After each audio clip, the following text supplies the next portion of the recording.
ભક્તો, આ કચ્છ સત્સંગ છે જેનો સમગ્ર સ્વામિનારાયણ સંપ્રદાય ગૌરવ લે છે. એ કઈ બાબતથી? આ કચ્છના સત્સંગની જે ધર્મનિષ્ઠા છે, દેવનિષ્ઠા છે, એને લઈને. કોઈ બીજી લૌકિક મોટાઈ ન માનતા હો કે આપણો કચ્છનો સત્સંગ જે સમૃદ્ધ છે, રૂપિયાથી મોટા મોટા દાન આપણે કરીએ છીએ, કે મંદિર એવું બાકી નથી હોય જ્યાં કચ્છી હરિભગતની સેવા ન હોય. એ રૂપિયાથી મોટપ નથી. આપણા કચ્છ સત્સંગની જે મોટપ છે, ગૌરવ છે, એ આપણા કચ્છના સંતો, સાંખ્યોગી માતાઓ, હરિભક્તોની જે ધર્મનિષ્ઠા છે, દેવનિષ્ઠા છે, અને સત્સંગ માટે જે આમ સમર્પણ ભાવ છે ને, એને લઈને આખા એ વિશ્વની અંદર કચ્છ સત્સંગ આજે પણ મોખરે છે. એ કચ્છ સત્સંગના ગુરુ સ્થાને રહેલા મહાન સ્વામી એ કોઈ પણ જગ્યાએ જાય ત્યારે તમે ખાલી કલ્પના તો કરજો કે એ મહાન સ્વામીનો કેટલો મોભો હોય છે. એનાથી મોટા પદવાળા પણ એ મહાન સ્વામીને આદર સહિત આવકારે છે. એટલો મહાન સ્વામીનો એક ગૌરવ ભર્યું સ્થાન એ આપણા સમગ્ર કચ્છ સત્સંગની ધર્મનિષ્ઠાને લઈને છે. એટલા માટે અતિ આધુનિકતામાં આપણો ધર્મ ક્યાંય ચાલ્યો ન જાય એ આપણે બહુ ધ્યાન રાખવું.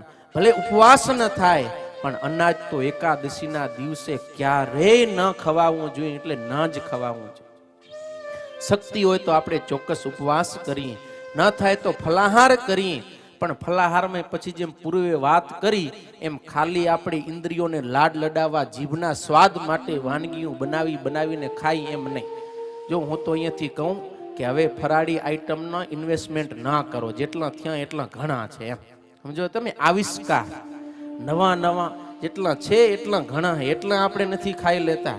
રોજ નવું ને નવું એ તપ નથી. એના કરતા હું સ્પષ્ટ વ્યાસાસનથી કહું છું, એના કરતા તમે રોટલી શાક ને ખીચડી કે રોટલો બાજરાનો ખાઈ લો ને તો એ તપ કહેવાય. ખોટું નથી. એટલે એકાદશી ના નહીં, નોર્મલ એમ, નોર્મલ દિવસોમાં. નોર્મલી આપણે ફરાળની અંદર જેટલી વાનગીઓ આવે છે એકાદશી સિવાય, એ દિવસોમાં આપણે સિમ્પલ અનાજ ખાઈ લઈએ, એ પણ એ તપ છે ઓલી વાનગીઓના કરતા વધારે. કારણ કે અનાજ ફરાળનો એટલો મહત્વ નથી, એમાં જે સ્વાદ છે, એમાં જે ચસ્કો છે, એને લઈને આપણા અંતઃકરણમાં જે ઇફેક્ટ થાય છે એને આધારે છે. સાદું ભોજન તો જીવન આપણું ઉત્તમ થાય. એટલા ભોજન ઉત્તમ કરશું એટલું જીવન ઓટોમેટિક નીચું થશે. માટે એકાદશીના દિવસે વ્રત થાય, તપ થાય એવું આપણે કરવું જોઈએ. ખાલી આપણે ઇન્દ્રિયોને લાડ લડાવવા વ્રત રાખી તો એનેથી ભગવાન કે સંતની કે એકાદશીની પણ એવી આપણને પ્રસન્નતા પ્રાપ્ત થતી નથી. એકાદશીનું લક્ષણ શાસ્ત્રની અંદર બતાવ્યું છે. એકાદશી ઇન્દ્રિયાણામ યત તત વિષય લક્ષણમ હિત્વાહારમ વાસુદેવ સમ્મુખત્વમ અખંડિતમ. એકાદશીનો અર્થ જ એ છે કે 10 ઇન્દ્રિયોને 11મું મન, એટલે કે 11 ઇન્દ્રિયોને પોતાના આહારમાંથી પાછી વાળી અને અખંડ ભગવાનના સાનિધ્યમાં રાખવી, એને કહેવાય એકાદશી. એ ઉપવાસનું લક્ષણ છે. સમજી ગયા? ખાલી ભોજનનો આહાર નહીં, આંખનો, કાનનો, નાકનો, સ્પર્શનો, આ બધા જે પંચ વિષયના આહાર છે ને, એ પણ એ દિવસે આપણે ગૌણ કરવાના છે. ભગવાન સંબંધી એ વિષય ભોગવી ત્યારે એકાદશીનું યથાર્થ ફળ આપણને મળે છે. તો એ તપથી ભગવાન રાજી થાય. તપ જેવું વાલું છે વાલમને, એવું વાલું નથી બીજું કાંઈ.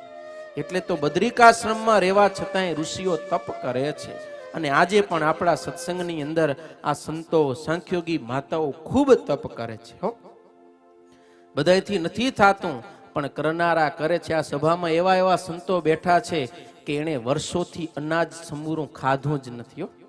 ઘણા સંતો ફળાહાર કરતા હોય તો આ બધી વાનગીઓ હોય. ભાઈ સત્સંગ તો કેવો કલ્પવૃક્ષ જેવો છે, બધું હોય છતાંય પણ બધું મૂકી અને માત્ર શાક કે ફળ જમીને પણ એ ભગવાનને રાજી કરવા તપ કરે છે. એટલે એવું નથી કે વાનગીઓ આપણા માટે જ હોય. બનાવનારા ભલે બનાવે, આપણે તપ કરવું હોય તો એને મૂકીને પણ તપ કરી શકાય.